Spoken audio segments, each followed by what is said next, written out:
ಜಾತಿ ಲೆಕ್ಕಾಚಾರ ನೋಡೋಣ.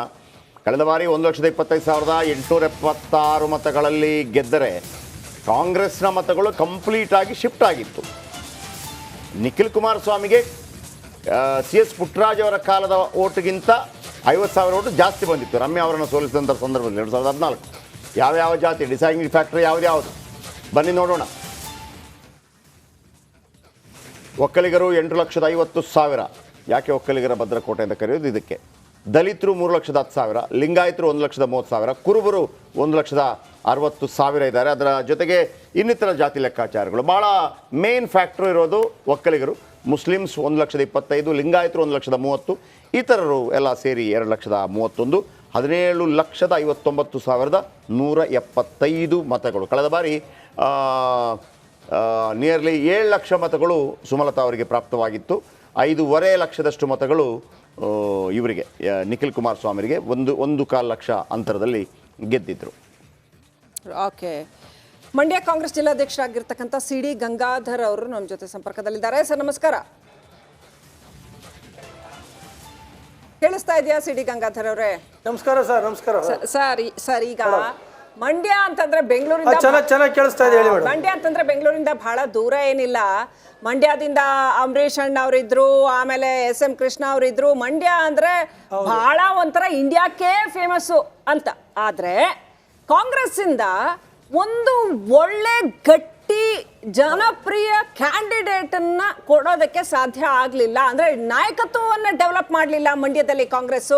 ಇಷ್ಟೆಲ್ಲ ಇದ್ಕೊಂಡು ಇಷ್ಟು ದೊಡ್ಡ ರಾಜಕಾರಣ ಮಾಡು, ಮಂಡ್ಯದಲ್ಲಿ ದೊಡ್ಡ ದೊಡ್ಡ ಲೀಡರ್ಸ್ನ ಅಥವಾ ಒಳ್ಳೆ ಟಿಕೆಟ್ ಕೊಡುವಂತ ಅಭ್ಯರ್ಥಿಗಳನ್ನ ಡೆವಲಪ್ ಮಾಡಲಿಲ್ಲ.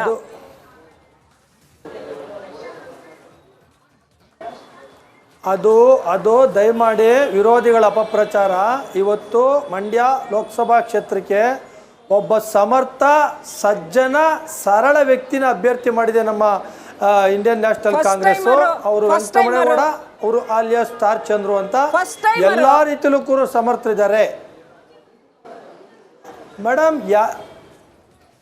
ಎಲ್ಲರೂ ಫಸ್ಟ್ ಟೈಮ್ ಅವರೇ. ರಮ್ಯಾರವರು ಫಸ್ಟ್ ಟೈಮ್ ಅವರೇ, ಸುಮಲತಾ ಅವರು ಫಸ್ಟ್ ಟೈಮ್ ಅವರೇ, ಪುಟ್ಟರಾಜ್ ಅವ್ರು ಗೆದ್ದಾಗಲೂ ಫಸ್ಟ್ ಟೈಮ್ ಅವರೇ, ಎಲ್ಲ ಫಸ್ಟ್ ಟೈಮ್ ಅವರೇ. ಗೆದ್ದ ನಂತರ ಅವ್ರ ನಡವಳಿಕೆ ಆಧಾರದ ಮೇಲೆ ಜನತಾ ಪ್ರೀತಿ ವಿಶ್ವಾಸ ಉಳಿಸ್ಕೊಂಡು ಅವರು ಜನಪ್ರಿಯರಾಗ್ತಾರೆ. ಆ ವಿಚಾರದಲ್ಲಿ ನಮ್ಮ ಸ್ಟಾರ್ ಚಂದ್ರನವರು ಕೂಡ ಬಹಳ ಜನಪ್ರಿಯ ಲೋಕಸಭಾ ಸದಸ್ಯರ ಹೊರಹೊಮ್ತಾರೆ. ಅದರಲ್ಲಿ ಯಾವುದೇ ಅನುಮಾನ ಇಲ್ಲ ಮೇಡಮ್. ಗಂಗಾಧರ್ ಅವರೇ, ಪುಟ್ಟಸ್ವಾಮಿ ಗೌಡರ ಸಹೋದರ, ಅತಿ ದೊಡ್ಡ ಶ್ರೀಮಂತ ಸಹೋದರರ ಪೈಕಿ ಒಬ್ಬರು. ಕೇವಲ ದುಡ್ಡಿನ ಕಾರಣಕ್ಕಾಗಿ ಗೌರಿಬಿದರ MLA ಕೇವಲ ದುಡ್ಡಿನ ಕಾರಣಕ್ಕಾಗಿ ಕರ್ಕೊಂಡ್ಬಂದಿದ್ದಾರೆ ಅಂತೇಳಿ ನಿಮ್ಮದೇ ಪಕ್ಷದಲ್ಲಿದ್ದಂಥ ರವೀಂದ್ರ ಅವರು ಸಿಡಿದದ್ದು ಹೋದ್ರು. ನಾನು ಯಾಕೆ ಹೇಳ್ತಾ ಇದ್ದೆ ಅಂತಂದ್ರೆ, ಸ್ವಾಭಿಮಾನದ ಬಗ್ಗೆ ಮಾತಾಡ್ತೀರಿ ಮಂಡ್ಯದವರು, ಯಾರೇ ಆಗಿರ್ಲಿ, ಬೇಕಿದ್ರೆ ನೀವೇ ಆಗಿರ್ಲಿ, ಅದು ಯಾಕಾಗಲ್ಲ ಹೇಳಿ? ಯಾಕೆ ಆ ಥರ ಇನ್ನೊಬ್ಬರೇ ಬೇಕು ಅಂತ ಯಾಕಾಗತ್ತೆ ಮಂಡ್ಯದಂಥ ಊರಿಗೆ? ಸರ್, ತಮ್ಮ ಅಭಿಪ್ರಾಯಕ್ಕೆ ಒಂದೇ ಸಾಲಿನ ಉತ್ತರ. ಅಕ್ಟೋಬರ್ 7ನೇ ತಾರೀಕು ನಡೆದಂಥ ಮಂಡ್ಯ ಜಿಲ್ಲಾ ಕಾಂಗ್ರೆಸ್ ಸಮಿತಿಯ ಪ್ರಮುಖ ನಾಯಕರ ಸಭೆಯಲ್ಲಿ ಎಲ್ಲ ಶಾಸಕರು, ನಮ್ಮ ಸಚಿವರ ನೇತೃತ್ವದಲ್ಲಿ ಸನ್ಮಾನ್ಯ MC ಸುಧಾಕರ್ ಅವರ ನೇತೃತ್ವ ನಡೆದಂಥ ಸಭೆಯಲ್ಲಿ ಒಕ್ಕೊರ್ಲಿಂದ ನಿರ್ಣಯ ಮಾಡಿದ್ದೀವಿ. ನಮ್ಮ ಕಾಂಗ್ರೆಸ್ ಪಕ್ಷ ಯಾರನ್ನ ಅಭ್ಯರ್ಥಿ ಅಂತ ಘೋಷಣೆ ಮಾಡ್ತದೆ, ಅಲ್ಲಿಗೆ ಅವರೇ ನಮ್ಮ ಅಭ್ಯರ್ಥಿ ಅಂತ ನಾವು ಹೇಳಿದ್ದೀವಿ. ಆ ಪ್ರಕಾರ ಈಗ ಘೋಷಣೆ ಆಗಿರ್ತಕ್ಕಂಥ ರಾಜ್ಯದ 7 ಲೋಕಸಭಾ ಕ್ಷೇತ್ರದಲ್ಲಿ ನಮ್ಮ ಸ್ಟಾರ್ ಚಂದ್ರ ಅವ್ರನ್ನ ಅನೌನ್ಸ್ ಮಾಡಿದೆ. ಹಾಗಾಗಿ ನಾವೆಲ್ಲರೂ ಯಾವುದೇ ಡಿಸ್ಪ್ಯೂಟ್ ಒಪ್ಕೊಂಡು ಕಳೆದ ಬಾರಿ 8 JDS ಇದ್ರು ಸರ್. ಕಳೆದ ಬಾರಿ 8 JDS ಇದ್ರು. ಎನಿವೆ, ಥ್ಯಾಂಕ್ ಯು ಗಂಗಾಧರ್ ಅವರೇ ನಮ್ಮ ಜೊತೆ ಮಾತನಾಡೋದಕ್ಕಾಗಿ. ನಾವು ಕೂಡ ಶುಭ ಹಾರೈಸ್ತಾ ಇದ್ದೀವಿ.